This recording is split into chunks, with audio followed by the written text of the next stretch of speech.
बिस्मिल्लाहिर्रहमानिर्रहीम अस्सलाम वालेकुम स्टूडेंट। अब मैंने पिछली वीडियो में आपको एक्टिव और पैसिव वॉइस के रूल्स पढ़ाए थे और अब मैं इन रूल्स के मुताबिक आपको ये सेंटेंसेस को सॉल्व करना बताऊंगी। सबसे पहला जुमला है हमारे पास वी सोल्ड दिस कार। सबसे पहले सेंटेंस का एनालाइज कर लें तो ये हमारे पास है सब्जेक्ट, ये हमारे पास है वर्ब, लेकिन ये सेकंड फॉर्म है। और ये कैसे पता चला सेकंड फॉर्म है? क्योंकि थर्ड फॉर्म भी यही है। जब ये थर्ड फॉर्म होगी तो इसके साथ हेल्पिंग वर्ब लाजमी लगेगा, ये बात याद रखिएगा। अगर ये सेकंड फॉर्म है तो यहाँ पे हेल्पिंग वर्ब नहीं होगा। सेकंड और थर्ड फॉर्म सेम हो और हमें पहचानना है कि ये सेकंड फॉर्म है या थर्ड फॉर्म, तो सबसे पहले आप देख लें कि इधर अगर हेल्पिंग वर्ब है तो ये थर्ड फॉर्म बन जाएगी, लेकिन अगर ये हेल्पिंग वर्ब नहीं है तो ये सेकंड फॉर्म है। और ये जो पूरा दिस कार है ये हमारे पास है ऑब्जेक्ट। और ये जो सेंटेंस का स्ट्रक्चर बना है सब्जेक्ट प्लस वर्ब की सेकंड फॉर्म प्लस ऑब्जेक्ट, ये बन रहा है पास्ट इंडेफिनेट का, यानी कि ये पास्ट इंडेफिनेट का एक्टिव गिवन है। तो मुझे पास्ट इंडेफिनेट के रूल्स को देखते हुए ही पैसिव बनाना है। तो पास्ट इंडेफिनेट के रूल्स क्या हैं? तो सबसे पहले ये ऑब्जेक्ट आ जाएगा शुरू में, दिस कार, दिस कार। अब ये आपने दिस कार लगाया और पास्ट इंडेफिनेट में जो पैसिव के रूल है उसमें लगता है वॉज या वर। तो दिस कार सिंगुलर है, सिंगुलर के साथ लगेगा वॉज। और फिर पैसिव में वर्ब की हमेशा थर्ड फॉर्म आती है, सोल्ड बाय लगेगा। और ये वी सब्जेक्ट में ये जाएगा ऑब्जेक्ट की जगह पे, तो ये बनेगा अस।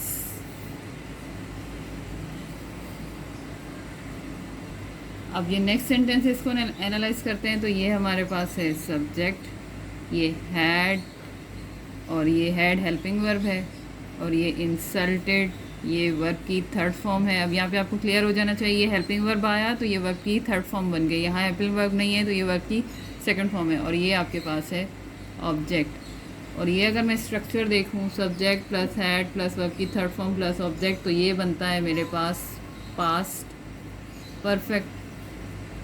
यानी कि अगर आप एक्टिव का स्ट्रक्चर सही पहचान के उसका टेंस पहचान लेंगे तो उस टेंस के मुताबिक जो पैसिव के रूल है बस हमें वो ही लगाने। अब ये मी ऑब्जेक्ट की जगह पे है, जब मी सब्जेक्ट की जगह पे आएगा तो बन जाएगा आई।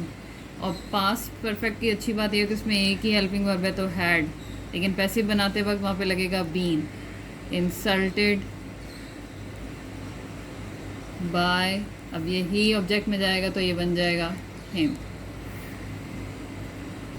और यहाँ पे अब हमारा नेक्स्ट सेंटेंस है they were throwing stones into the river. अगर हम ये देखें तो दे हमारे पास सब्जेक्ट है, वर्ब हेल्पिंग वर्ब है, थ्रोइंग वर्ब की फर्स्ट फॉर्म प्लस आईएनजी है, यानी कि इसको वर्ब की फोर्थ फॉर्म भी कहते हैं। स्टोन्स हमारे पास हो जाएगा ऑब्जेक्ट और ये हमारे पास बनेगा प्रीडिकेट यानी कि अदर सेंटेंस। एक बात मैं क्लियर कर दूँ कि इनटू जो है ये प्रीपोजिशन है, और प्रीपोजिशन के बाद अगर कोई ऐसी चीज़ आती है जो आपको लग रहा है कि ऑब्जेक्ट है तो कभी भी पैसिव वॉइस में उसको स्टार्ट में ना लेके जाएं, इसको इग्नोर कर दें। इसको हम बाद में सेंटेंस में ही फिक्स कर लेंगे। लेकिन अगर यहाँ पर दो ऑब्जेक्ट आ रहे हैं और उनके बीच में प्रीपोजिशन है तो इनको जोड़ है, बस इसकी मीनिंग को डिफाइन कर रहा है। लेकिन पैसिव वॉइस बनाते वक्त प्रीपोजिशन के बाद वाला सेंटेंस सब्जेक्ट में लेके जाने की ज़रूरत नहीं है। तो हमारा ऑब्जेक्ट बनेगा स्टोन। और ये अगर मैं फार्मूला देखूँ तो ये बन रहा है पास्ट कंटिन्यूस का। तो पास्ट कंटिन्यूस के रूल्स के मुताबिक पैसिव लगेगा। तो हम सबसे पहले स्टोन्स को शुरू में लेके आएंगे, स्टोन्स, और ये प्लूरल है तो वर, और इसमें आता है बीइंग। थ्रो की फर्स्ट फॉर्म है throw, threw, thrown, THROWN, thrown, being thrown. अब ये जो आपका बाकी सेंटेंस है फ़ौरन वर्ब के बाद लगा दें, into the river by. They subject में लगा है तो ऑब्जेक्ट में आएगा तो ये बन जाएगा देम।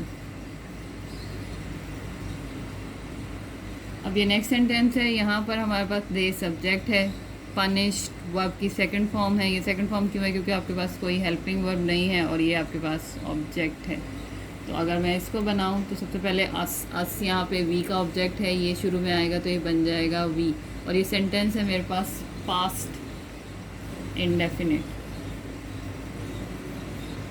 अब ये पास्ट इंडेफिनिट है, शुरू में आएगा तो बन जाएगा वी। और ये वी पास्ट में है तो वी प्लूरल है। पास्ट में हमारे पास दो हेल्पिंग वर्ब होते हैं, वॉज और वर, यहाँ लगेगा वर। वी वर पनिश्ड बाय, और ये उधर जाएगा तो ये बन जाएगा ऑब्जेक्ट देम।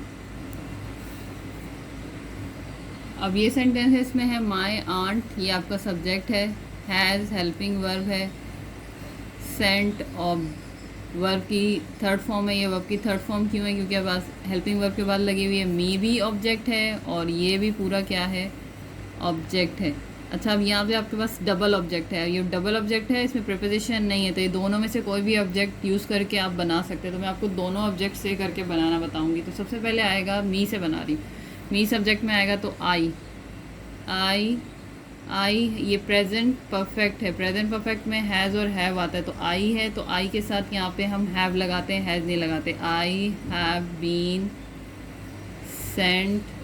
अच्छा, आपने जब दो ऑब्जेक्ट हैं तो कोई एक यूज़ कर लिया है तो उसको फ़ौरन वर्ब के बाद लगा दे। तो मैंने ये यूज़ कर लिया, इसको फ़ौरन वर्ब के बाद लगा दूँगी। आप बुक ऑफ पिक्चर्स बाय, और ये पॉजिटिव है तो पॉजिटिव एज इट इज़ आ जाता है, माई आंट। ये हो गया। अब मैं इसको आपको बुक्स ऑफ पिक्चर से बना के दे रही हूँ, तो आ बुक ऑफ पिक्चर्स, ये बुक एक ही है तो हैज़ आएगा, हैज़ बीन सेंट। अब ये दूसरा ऑब्जेक्ट फ़ौरन इसके आया, मी बाय माई आंट। तो ये आपको ध्यान रख लेना है कि ये आपका सेंटेंस दो ऑब्जेक्ट्स की मदद से भी बन सकता है। सबसे पहले मैंने बनाया आई से और फिर मैंने बनाया है आ से। तो I have been sent a book of pictures by my aunt, और दूसरा मैंने बनाया है a book of picture had been sent me by my aunt. तो दोनों में से आपको कोई एक बनाना है, जो भी बना लेंगे तो वो सही ही काउंट होगा।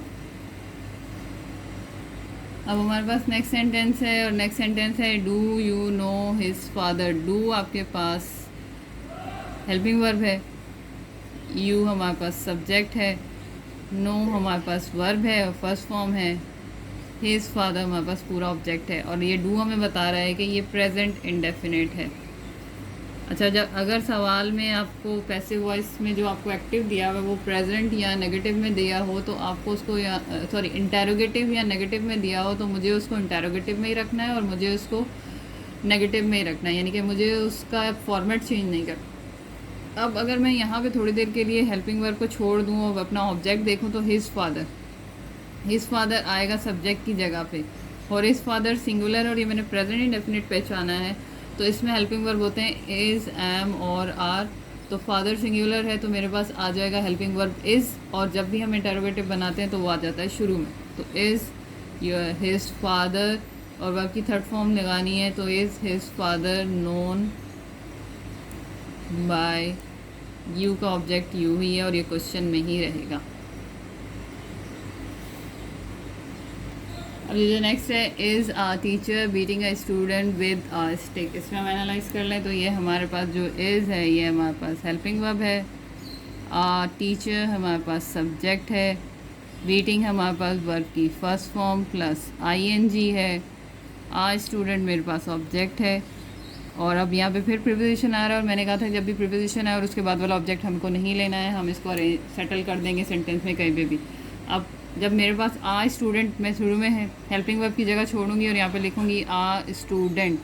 कितने स्टूडेंट हैं? एक, तो इसका मतलब है हेल्पिंग वर्ब रिपीट कर जाएगा इज़। अगर यहाँ प्लूरल हो जाता तो आर, आई हो जाता तो एम, और ये प्रेजेंट कंटिन्यूस का सेंटेंस है तो इसका मतलब है यहाँ पे पहले लगेगा बीइंग, क्योंकि एक हेल्पिंग वर्ब मैं शुरू में भेज चुकी हूँ तो दूसरा सब्जेक्ट के बाद लगेगा is a student being. Beat की थर्ड, बीटन, तो बीट की थर्ड फॉर्म लगेगी बीटन। अब ये जो बाकी सेंटेंस था ये इसके आगे जोड़ देंगे, विद आ स्टिक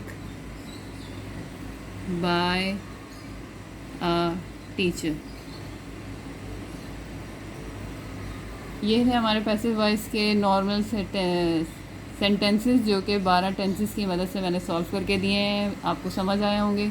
मेरे चैनल को सब्सक्राइब करें, लाइक करें, अपने फ्रेंड्स के साथ शेयर करें। Thank you. अल्लाह हाफिज़। अल्लाह में नासिर।